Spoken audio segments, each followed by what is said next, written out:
اس لیے شاعر کہتا ہے کہ بس چلا چل قطع راہ عشق اگر منظور ہے، بس چلا چل قطع راہ عشق اگر منظور ہے، یہ نہ دیکھ ہم سفر نزدیک ہے یا دور ہے، مشکلیں عاشق کو ہیں پس قبل از دیوانگی،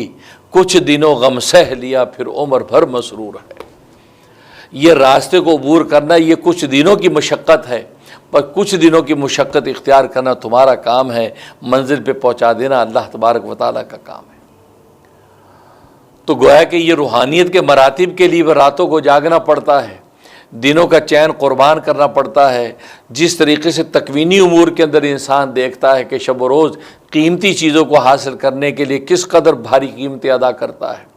اور دنیا کے مناصب حاصل کرنے کے لیے کس قدر محنت اور مشقتیں اٹھاتا ہے، نہ دنوں کا چین ہے نہ راتوں کی نیند ہے، بس اس کی ایک ہی دھن لگی ہوتی، مجھے یہ منصب مل جائے، مجھے یہ عہدہ مل جائے، مجھے یہ بادشاہت مل جائے، مجھے یہ مقام نصیب ہو جائے، اسی ادھیڑ بون کے اندر دن رات گزارتا ہے۔ تو اسی طریقے سے جب راتوں کو جاگے گا اور دنوں کو قربان کرے گا، صرف اس لیے کہ اس کائنات سے نہیں بلکہ رب کائنات سے رشتہ استوار ہو جائے، کائنات فتح نہ ہو، رب کائنات فتح ہو جائے، تو جب رب کائنات کو اس نے جب فتح کر دیا تو کائنات اس کے قدموں میں خود بخود آ جاتی ہے۔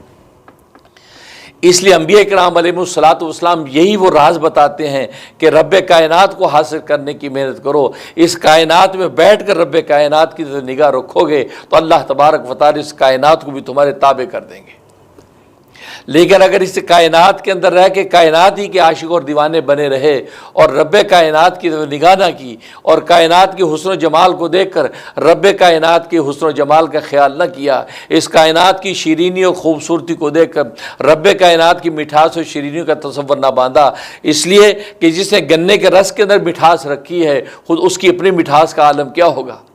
جس میں آسمانوں کو بلندیاں دی ہیں اس کی اپنی بلندی اور وسعت کا عالم کیا ہوگا، جس زمین کو وسیع پھیلایا ہے اس کی اپنی وسعت کہاں تک پہنچتی ہوگی، جس سے اس کائنات کے اندر خوبصورتیاں اور